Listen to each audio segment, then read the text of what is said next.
I'm delighted to hear that the minister talk about drone technology to survey, to observe what's going on in the fields and so on. Because not long ago, I brought a little tiny helicopter for my grandson, and they took it away from me at the airport and told me how to get a license for it. This thing could fly as high as in here, probably. And since then, I got the license and paid the license, and every year they send me a notice telling me that the license is ready to be renewed again. That was about 5 years ago. The helicopter lasted exactly 4 hours before it was. So, what we need to do in Barbados to start with is to understand that we have regulated ourselves out of competitiveness. Right. Next thing is you need energy, and the fields. Barbados has a very good wind regime. It was powered by wind originally, but we have a regulation in Barbados which says that the base of a wind turbine has to be 350 meters away from the nearest boundary. The nearest boundary, which means that it takes 90 acres to field one wind turbine. Now, we also have a regulation which says that the noise level at a home must be, I think it is 35 decibels. But if I switch off myself and we switch off everything inside here and everybody's quiet, you'll probably be running at about 40 decibels with your crickets. So why would we have a regulation that says that the noise of a wind turbine at the nearest home would have to be 35 decibels? Number three, let us take the water pumping situation in Barbados. We have pumping stations dotted across the island. Most of them are in good wind regimes. Why can't we put a wind turbine of, say, 2 megawatts at each pumping station? Because the noise isn't going to humbug the staff of the pumping station. The pumps make more noise anyhow. So why not put a wind turbine at each pumping station and save the cost of electricity to pump the water? Just a thought, Minister. It might take, I don't know, 4 to 5, 6 years for the Fair Trading Commission to change the regulations or the thing. But we could start somewhere. Longest journey starts with the first step. So the next thing, I don't know. I hate to bring up the subject of slavery, but there was a plant that they used from Africa to bed the ships that came across the Atlantic. Do you know that plant has been, I'll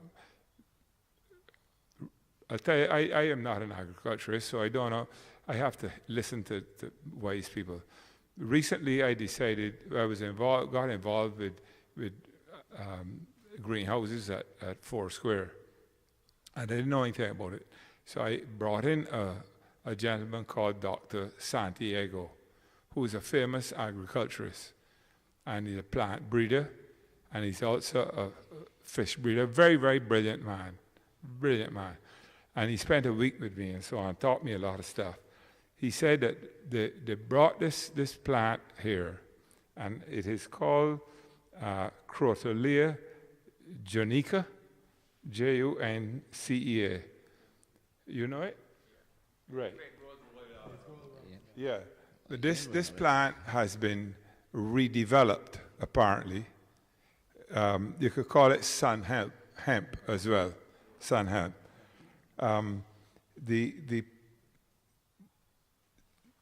To use it not only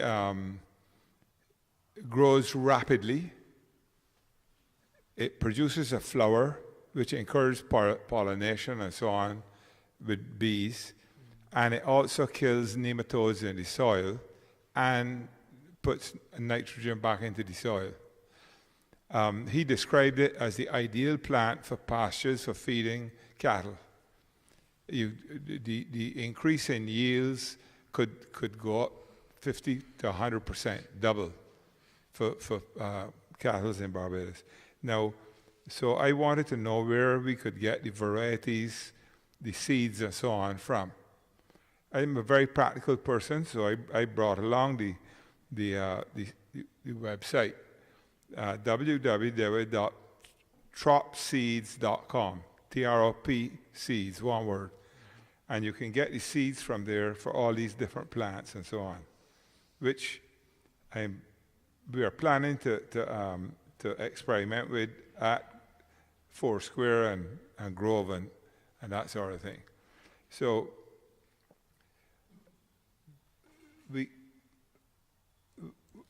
as far as the sugar industry is concerned, I hear about all these things.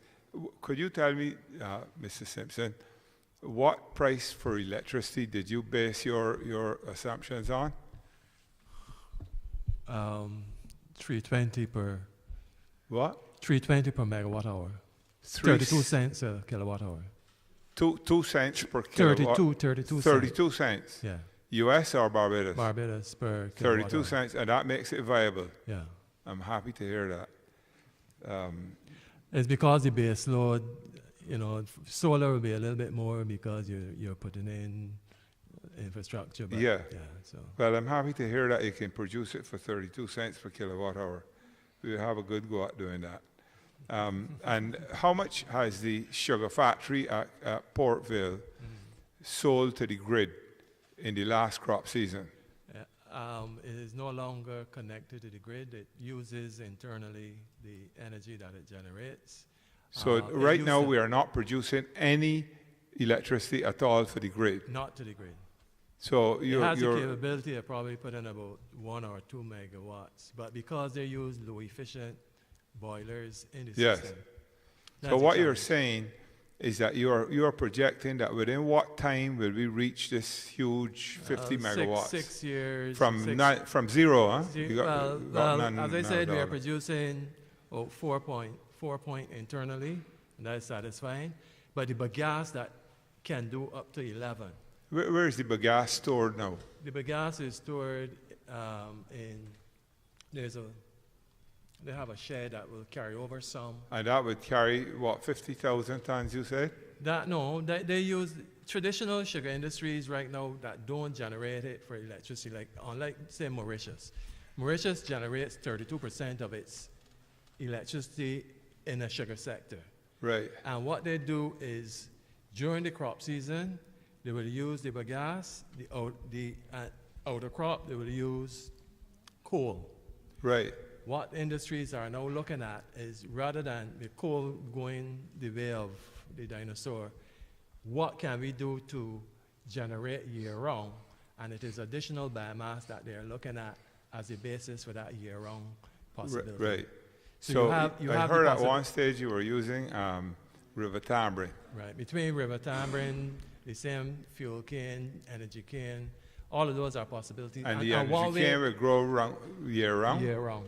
And what you can do is ensile it. You can ensile it just like how your brother used to ensile for feeding animals. You can ensile because you're using organisms which would see it as still useful to. So you can store it that way and have it year-round, even for during the periods when rain and all that you can't harvest.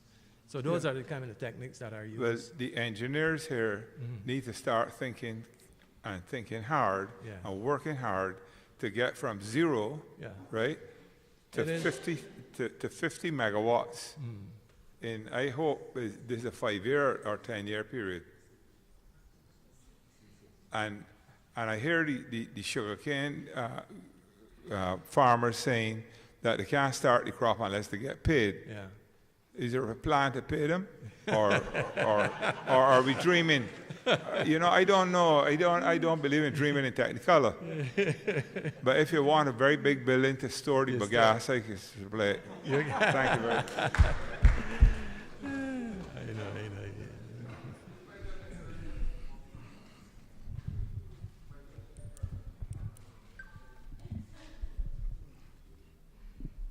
Good afternoon, gents.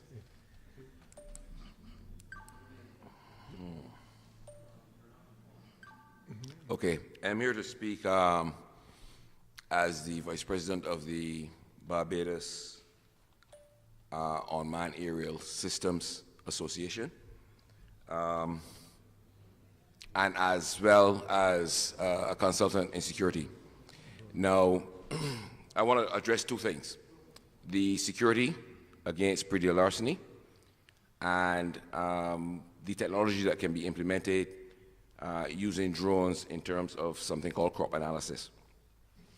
Let's start with the security aspect first.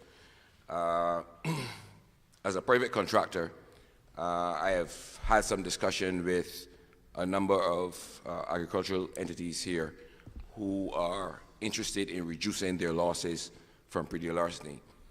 And the service being offered is aerial surveillance, where perpetrators can be identified by day or night, backed up by, excuse me, a ground support unit armed with something called a DNA taser. So this person can actually be tied with a DNA taser, and that implant will survive for 3 months. And based on the, I don't know what's funny about that, but based on the photographs taken, once that person is apprehended within the 3-month period, the residue of the tie can be detected for 100% prosecution. And why we say that is because one of the complaints of the plantation owners has been, when you catch these people, or if you just cure them away, they just come back. But if you catch them, they want to see some sort of prosecution take place so as to act as a deterrent for future perpetrators. So the drone technology can be used to assist in the surveillance of wide acreage. Is not very applicable to this new technology of hydroponics and vertical farming, etc., because that's all in a very small space. But for open field, open agricultures, cane, produce, where large acreages have to be covered, this technology is perfect for it. The second technology that was actually implemented in Gibbons Bog is more suited to high-value crops such as herbs, etc., within a small area, and it was a modification of a system that was originally designed for copper theft, where people go into electrical plants and stuff and they steal the wire for the resale of copper on the illegal metal market. And this was a grid of interlocking and centrally and mutually supporting cameras which actually transmit a picture via SIM card back to a monitoring station. And it totally covers a specific area, which tends to be a smaller area than open farming, like the kind of area that would be open to herb. When I say, let me explain herb here. I mean like herb. I mean like chive, that kind of stuff. Seasonings, that kind of stuff. That is perfect. It worked very well at Gibbons Bog, and once it is properly calibrated against random movement, stray animals and stuff like that, it's pretty accurate. So that covers the security side of both drone technology and other technology that is available for the protection of crops. Very recently, some companies have developed systems which use the photographic image taken by the drone. And these images are taken in the infrared spectrum. And they have systems of analyzing the various tones generated from various crops. Each crop has its own profile and its own signature. And they are able to diagnose things like deficiency in nutrients, deficiency in hydration, the need for pesticides, this kind of stuff. It is a service additional and over above the operation of the drone. The drone operator will actually send these images back to one of the several services, and there are quite a few of them in the States, who will actually analyze the information and send it back. And in terms of the total technology of it, I don't think we're at that level here yet, but in the US, they actually have tractors that take the data in from the information gathered by the drone, and they then determine by GPS pointer where that tractor goes, how much pesticide it delivers in a certain location, how much fertilizer it delivers in a certain location, based on the deficiencies diagnosed by the overhead photography. So just wanted to bring that level or that side of technology up, the use of the unmanned aerial vehicles. It is very viable, depending on the level of involvement that the person wants from the technology. It is reasonably priced compared to the losses, and I think it's something that needs to be on the radar. Thank you. Perhaps you could use it to find the coverage for us. That seems to be a problem. Good evening, panel, ladies and gentlemen. My name is David Lewis, and I actually run aerial photography and videography company, similar to my colleague, and I am a member of the same association. What he's actually speaking about, we've been doing in Barbados for the last 5 years. We worked, Caribbean Aerial, we worked with a Canadian company, it was called Propel Project, which did a planting of onions, and we looked at 6 sites across the island and monitored them from the preparation of the fields to the cultivation, drying, and everything, from determining growth rates, plant skipping. We looked at irrigation. We looked at the time of reaping for the fall of onions. We looked at diseases, and by the way, cameras can see certain states of disease in plants up to 6 days, sometimes longer than the average eye. And is also one good thing about drones as well is that they cover a lot of landmass really quick. In the process of photogrammetry, is what my colleague is referring to, using multispectrum cameras, not only what we call RGB, but we look at different infrared spectra, you're able to identify these things. That's all said and good. These technologies are here. They are relatively, I would say relatively inexpensive. I say relatively because that project, probably for the period at cost, was about $6,000 Barbados as at cost.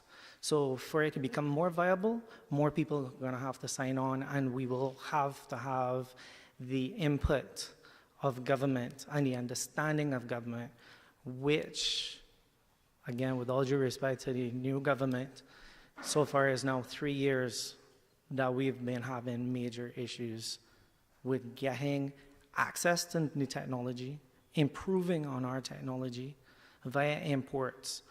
And I hear the minister as it relates to technology, and this whole thing is about technology, but unless government facilitate the movement of technology, the reduction in duties on this technology is not going to make any difference whatsoever.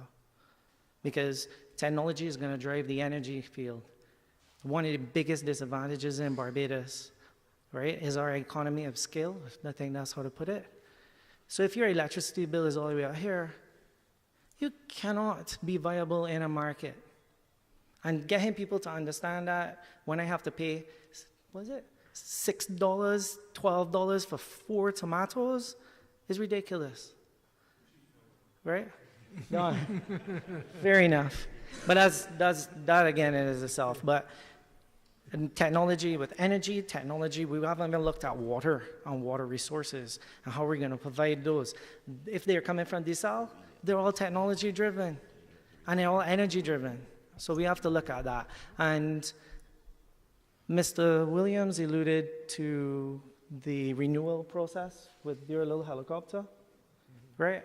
I get a letter that tells me if I don't renew, right, I have to pay a fee of $250,000. I think that's the letter that he got as well for a toy. Okay? And right now in Barbados, I can't get a new license. I cannot import a new product, as I said, right? This is as it relates to drones. The legislation is there, but it needs to be fast-tracked. And what was the last thing? If I don't pay the license and I use my drone for commercial purposes, I am breaking the law. If I can't get a license in Barbados, right, because the licensing office for a frequency refuses to give me a license, I am breaking the law. And I would like to have that addressed as quickly as possible. So technology and drones is fine. We can do fantastic things once there's scale and once there's the availability of technology. Thank you. Yes, you can. Good night. Just You want hold on to for him to respond, and then it's up to you. I think it would be remiss of me if I didn't respond, first of all, to the comments made by Busy Williams with regard to wind turbine energy. Just for your information, the Minister of Energy is currently working on a national energy policy, and that paper went before the cabinet last week, and he will be addressing all of the issues with regard to RE in due course. And that also includes wind turbine energy. Wind turbine energy will be part of the energy mix. It comes down to how we treat to it and be able to integrate it as part of the energy mix. So we haven't ruled it out, and it definitely will be part of the mix. In terms of the farmers and the sugar crop, I don't know where it is said that they're not getting paid, but as far as I know as minister, they will be paid. And they will be paid according to the numbers. The use of technology in terms of predial larceny and where we can go and issuing licenses, etc., I recognize is something that we have to address. But just bear in mind that you don't open up one day and issue licenses for all these things at random. We still have to put systems in place. And all of what we are doing as a government must first of all be driven by policy. What is it that we are hoping to achieve, and why are we going there? All right? And I know we have achieved a lot in 8 months, so it appears as though we were there for 8 years. But I have to keep reminding people, check in, it is only 8 months. And there's a lot more that we have to do, and it will be done for certain before elections are held again. It is not 8 years yet. It's only 8 months. Yes, sir. Good night, ladies and gentlemen. I know that the topic is technology and how it's going to be applied to agriculture. But in my view, yes, technology is important and all the things, drones and all of that. But the essential thing in Barbados is what Mr. Bethel talked about. He talked about the question of the merchant class. And you have got to be prepared to tackle the merchant class because they are dedicated to quick profits. And there's no thing called quick profits in agriculture. Agriculture is a slower process, and it takes time for crops to grow. And if you're not prepared to use the big stick and the carrot to pull the merchant class around, then you have got to show that guts and determination. And also avoid the bribes. Because we have dedicated farmers in here, Mr. Baffin and others, who see the benefit of this to Barbados going forward, and to the many Barbadians who wake up on mornings with no job to go to because of the huge import bill of things that Barbadians can produce, because a merchant class is prepared to flood this country with products that Barbadians can produce. You could talk about all the technology that you want to talk about, but if you don't have the guts, the fortitude to deal with this class, then agriculture would not go forward as it should. The Israelis have very poor soil. They have very little rainfall, and yet they produce about 90% of their food in that country. As well as they have developed research and development in agriculture, technology that will be useful to Barbados. And they are willing to share it. Many who went to China last year, I was willing to share agricultural technology with the Chinese. Of course, you got to buy some of it. And Barbados can do this. The technology is there, but don't fool yourself that about drones and so on. It's about the merchant class. Okay, sir. Yes, Andrew.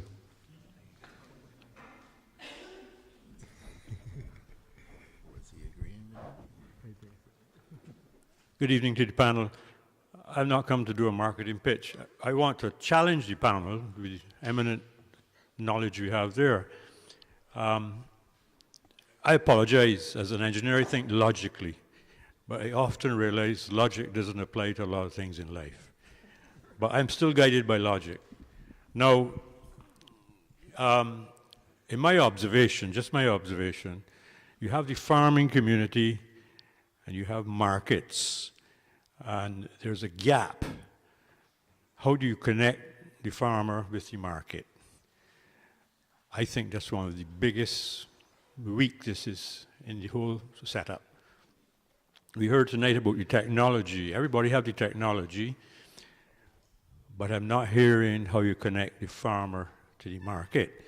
Now, if I was a farmer, and I focus all my efforts on growing my produce and raising my sheep and doing all those things, I would welcome a guaranteed farm gate price that I know if I produce my produce, I can get that for it. So why in the name of heavens can no agency in Barbados organize such an entity that can offer guaranteed farm gate prices to farmers, stock it and resell it and resell it? Why is that so difficult? I can't understand. I know years ago the BAS, Barbados Society, tried it and then they gave up. To me, that is the single biggest weakness. There are farmers out there growing, but when they're done growing, then they're going to go and fight up how to get a price for it. That's a big disincentive. Why would I want to grow produce and then I got to fight up every morning and know who I got to get away? I don't understand it. Why is that such a big challenge in Barbados? Can the panel explain to me? I have a follow-up question, but can you explain to me? Not the minister can as well, but you panel, the experts.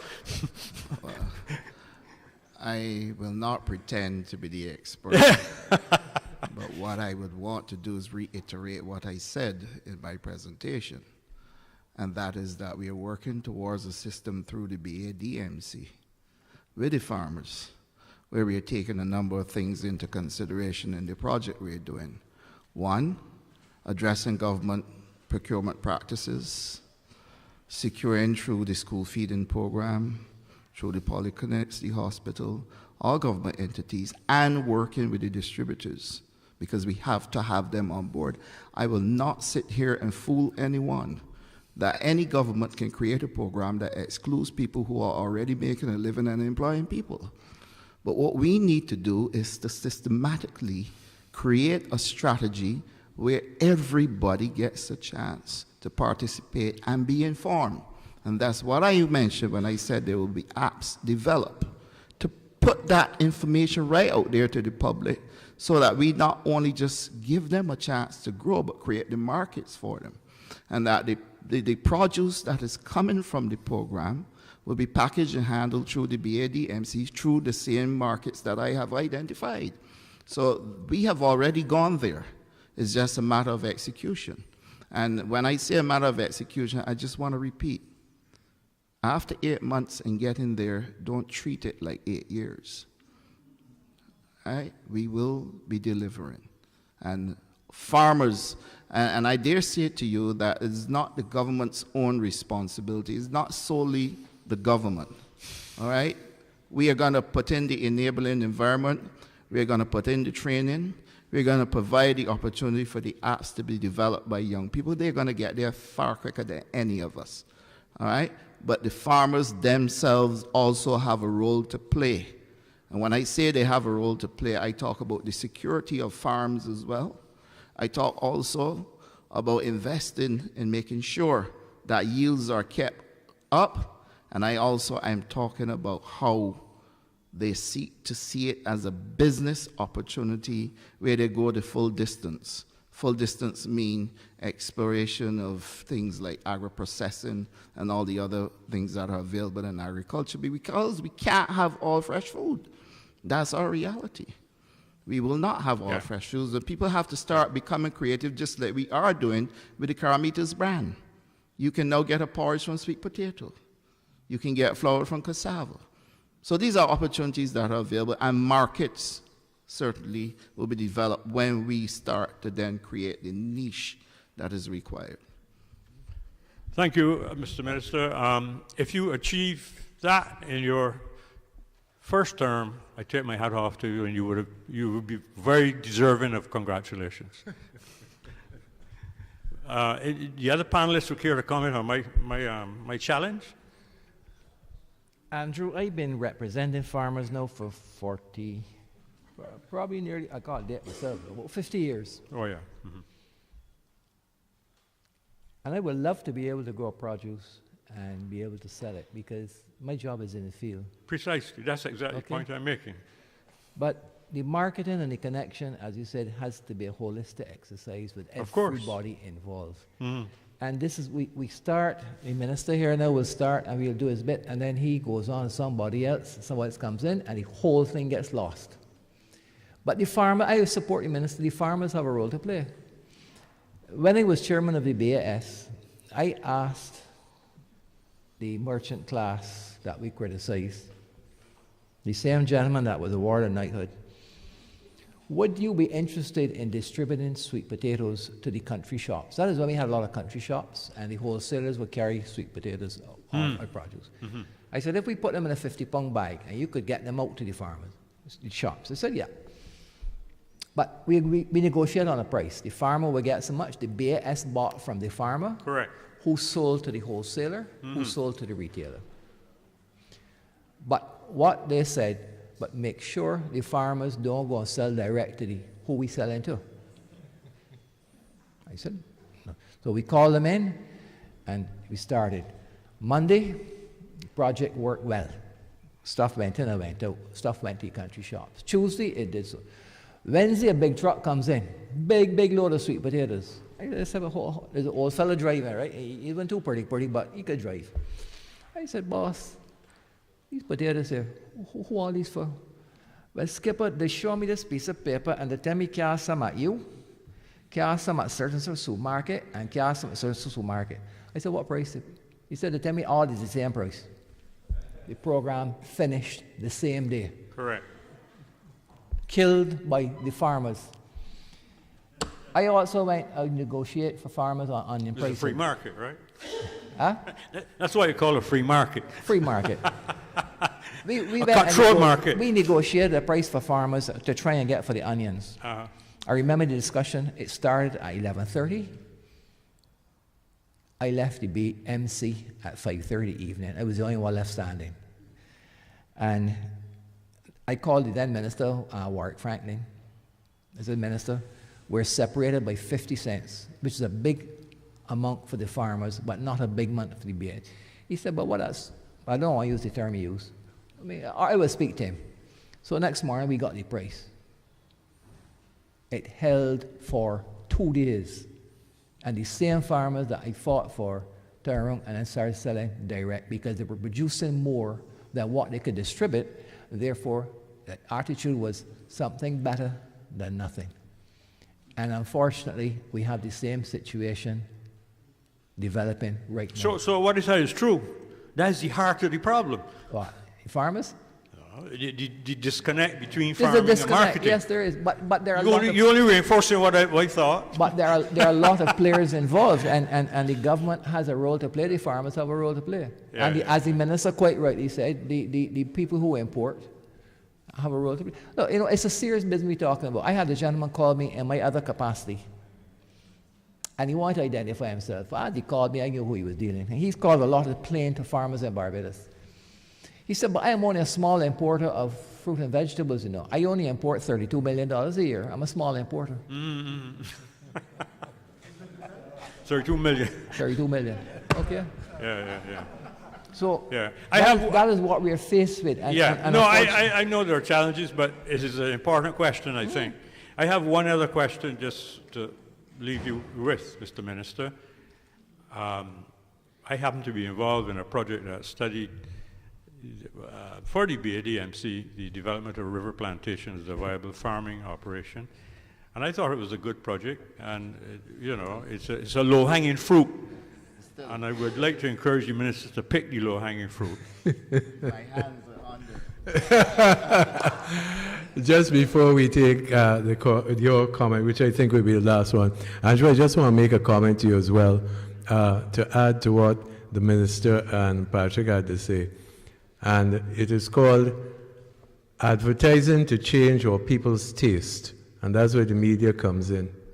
Because I think we do a very good job of advertising other people's taste to our people, as opposed to ours. I remember laughing one day, back when I used to look at television, when I saw a fellow called Bert Wolf saying that Americans are waking today to a good breakfast, breadfruit chips. I go, what? A new breakfast on breadfruit chips? I grew up on that when I was 5. And when I was looking at Bert Wolf, I was about 45. So, but we still eating potato chips that taste like box. No offense, Mr. Williams, yours just tastes all right. It tastes like potato to me. Yes, sir. Yes, good evening, gentlemen. Good evening, ladies and gentlemen. I have a few questions. First, the gentleman here mentioned products of crops, the sugarcane, one being, and he had up a slide, one being for use of electricity, and the other is the regular sugarcane that we consume now. Is it safe to say that this electrical use sugarcane is GMO? No, Barbados does not breed GMO material. Okay. The cane breeding station supplies the same material using conventional breeding techniques. Okay. Not GMO. All right, thank you, sir. So this is also safe to consume then? As I said, it is. We use some of it to produce rum at one stage because, as I said, it is low quality juice which can be fermented or can be used for other things. But as I said, it's if you're going towards producing a drink, cane juice drink, you wouldn't use that low quality. You would use the conventional varieties.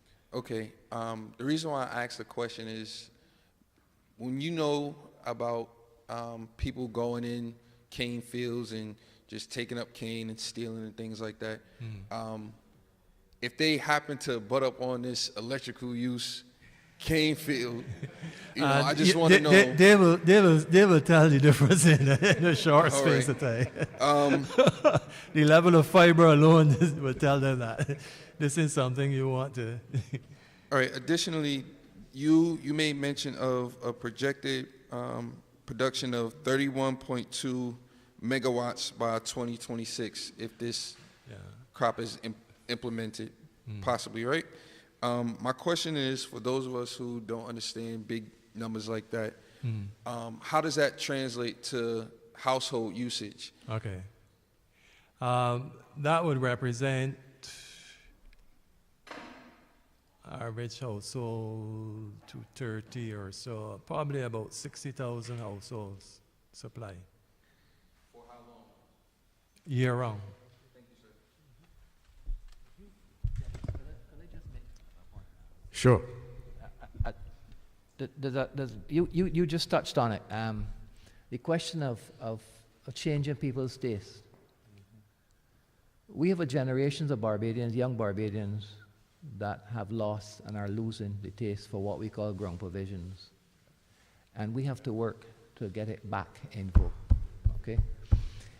I make a habit of when I go into the banks or any place and you see these very attractive young ladies, and I'm not being disrespectful, and they have these fingernails that come out here about so long and the curve. I always ask them, I bet you live home with your mother. That's true. How you know? Because you can't peel a yam or breadfruit with them fingernails. They could scratch your back, Patrick. Oh Lord, that's a different story. And this is a serious business, because if I am producing a yam or a sweet potato, and my consumer cannot access it, I haven't got a crop.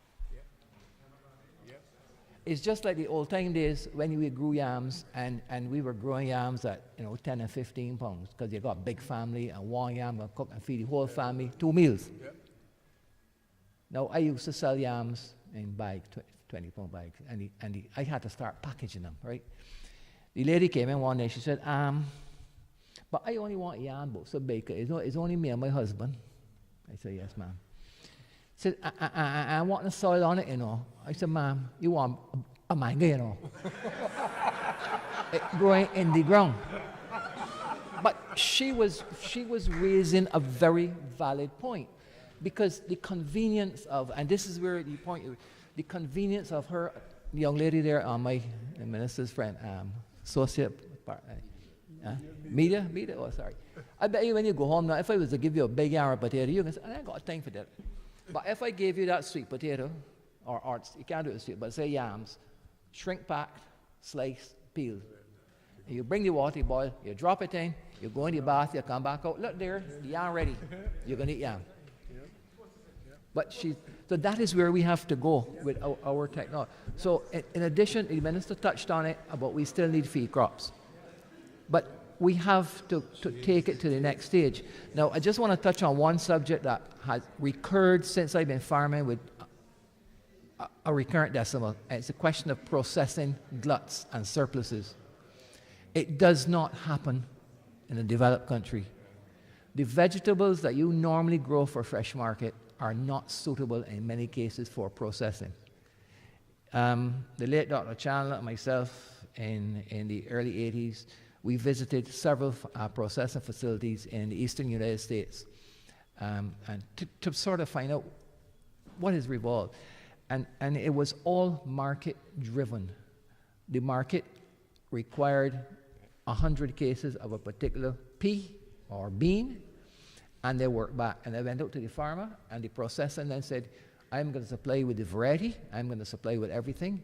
You grow it, I harvest it. And if you grew more than an acre or two that you were contracted, you were penalized. But it was a commodity grown for processing. So we have to be very careful that we don't jump on this bandwagon that, oh look, you got a glut, let me process it. When you process it, what are you going to do with it? You are adding cost. So processing has to start with a low thing. In the 70s, 60s, the late E.G.B. Gooding, Graham Gooding, a brilliant world scientist, Barbadian, we went into the processed yams, what yam flakes. But the problem is that when you go into dry product and that, you're looking at a conversion rate of 1 to 10. So you need 10 pounds of fresh produce to give you 1 pound of processed product. Now, if that yam is costing $1 a pound, and that's $10 in yam, that 1 pound of yam flakes can't cost $10 because the lady not going to buy it. Yeah, but they do buy some. So, we have to know, if you're going to grow yams for processing, we really need to now grow a yam that's 20 pounds, completely different than what the fresh market wants. So I'm only saying that we have a lot of opportunities in agriculture, but each one requires dedicated research to take it right through. And this is what the late Dr. Chandler was very good at. We would work on a particular commodity until we got it to the marketing stage. And just thank you for those comments. Thank you very much as well, Patrick, and I'm glad I got that out of you, because that has been my fight, I think, from the first day I sat behind the microphone, changing our people's tastes. It was driven by a comment made by the late Eric Eustace Williams when I was in Trinidad, and echoed by the Right Excellent Errol Walton Barrow in his address to the Heads of Government Conference in Guyana some years ago, when he said, "We have lost the battle for our children's minds to the Confederate colonel from the South," who wasn't even a colonel or a cook. But anyhow, we put a nice picture and say, I have a real problem, and that's why I talked about the baby food, because we have to take it from baby. They have to learn to eat yams and eat sweet potatoes and eat bananas and get out of this bottle thing that we keep giving them, and then we don't know what to do with the bottle. And the Minister of Natural Beautification got a problem with the dump. I want to thank the Barbados Association of Professional Engineers and its president for bringing this panel together and having this discussion tonight. It was an enlightening one for me.